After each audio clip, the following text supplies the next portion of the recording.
السلام علیکم ورحمۃ اللہ وبرکاتہ۔ دوستو، بیسک بلیف آف اسلام کو ہم سمجھ رہے ہیں۔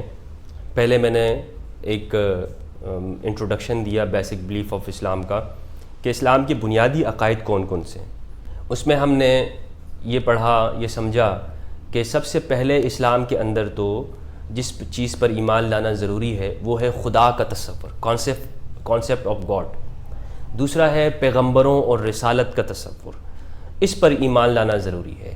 تیسرے فرشتوں کے اوپر، چوتھی کتابوں کے اوپر، اور پانچواں لاسٹ ڈے آف ججمنٹ، فیصلے کے دن جسے قیامت کے دن کہا جاتا ہے۔ ان چیزوں کے اوپر ایمان رکھنا یہ ضروری ہے، اور ورنہ کوئی شخص مومن نہیں ہو سکتا ہے۔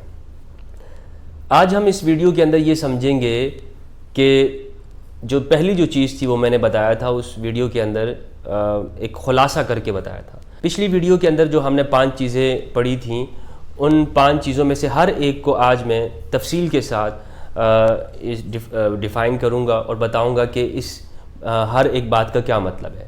مثلا پہلی جو چیز تھی کانسیپٹ آف گاڈ، خدا کا تصور۔ اسلام میں خدا کا تصور کیا ہے؟ کوئی شخص خدا کو کس طرح سے مانے گا؟ قرآن یا اسلام اس سے کیا مطالبہ کرتا ہے؟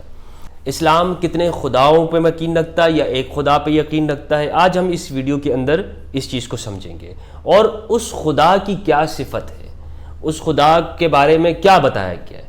تو پہلی بات تو یہ ہے کہ اسلام 2، 3، 4 خداؤں پر یقین نہیں رکھتا، بلکہ ایک خدا کے اوپر ایمان رکھنے کا مطالبہ کرتا ہے۔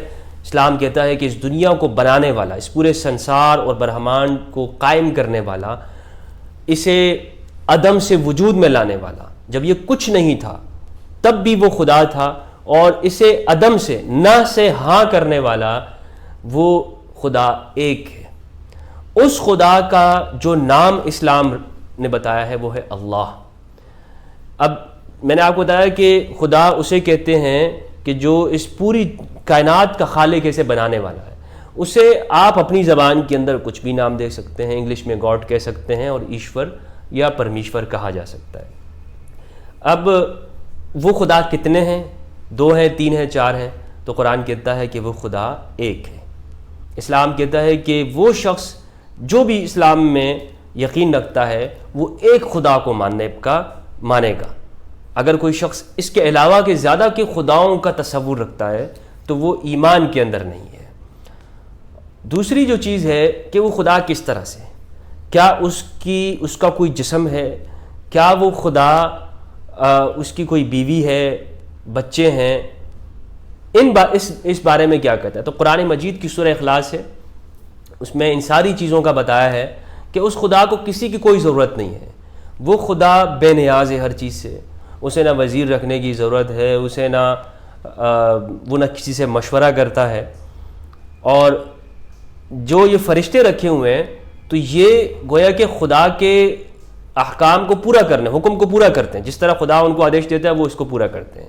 اگر یہ بھی نہ کریں تو خدا کو ان چیزوں کی ضرورت نہیں ہے۔ دوسرا، خدا کی کوئی اولاد، اس کا کوئی رشتہ نہیں ہے، وہ اکیلا ہے، اس کی کوئی بیوی نہیں ہے، نہ وہ کسی سے پیدا ہوا ہے نہ اس سے کوئی پیدا ہوا ہے۔ وہ خدا ہمیشہ ہے، ہمیشہ رہے گا۔ اس خدا کو نیند نہیں آتی، اسے اونگ بھی نہیں آتی۔ حضرت موسیٰ علیہ السلام کا ایک واقعہ، حضرت موسیٰ علیہ السلام نے اللہ سے بات کرتے تھے۔ حضرت موسیٰ، ان کو کلیم اللہ کہتے ہیں، بات کرنے والے۔ تو حضرت موسیٰ نے ایک مرتبہ اللہ سے پوچھا، پروردگار آپ کو نیند نہیں آتی؟ آپ اتنا کام کرتے ہیں، پوری اس دنیا کو چلاتے ہیں، کیا آپ کو نیند نہیں آتی؟ تو اللہ تبارک و تعالیٰ نے فرمایا، موسیٰ ایک پانی کا پیالہ بھر کے کھڑے ہو جاؤ اور پھر دیکھیں۔ حضرت موسیٰ نے پانی کا پیالہ بھرا اور کھڑے ہو گئے، کھڑے رہے، ان کو نیند آ گئی، اور جیسے ہی اونگ آئی وہ پانی کا پیالہ ان سے گر گیا اور جو ہے وہ پانی گر جاتا ہے۔ حضرت موسیٰ کو اللہ تعالیٰ نے فرمایا کہ دیکھو موسیٰ، تمہیں اونگ آ گئی اور تم ایک پانی کا پیالہ نہیں سنبھال سکے، مجھ خدا کو اگر نیند یا اونگ آ گئی تو اس پوری کائنات کو کون سنبھالے گا؟ اس لیے خدا جو ہے اسے اونگ یا نیند نہیں آتی۔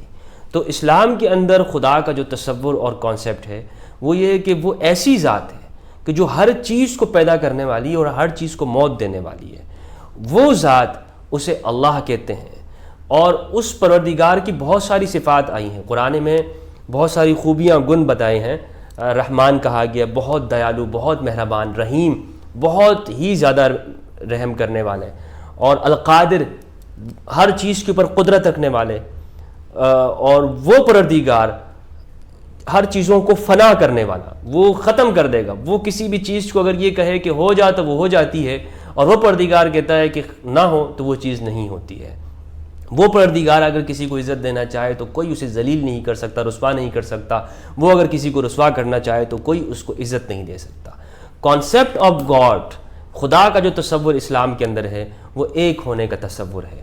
یہ ہے بیسک بلیف آف اسلام میں سے پہلا بلیف یا یقین، ایمان اور اعتقاد.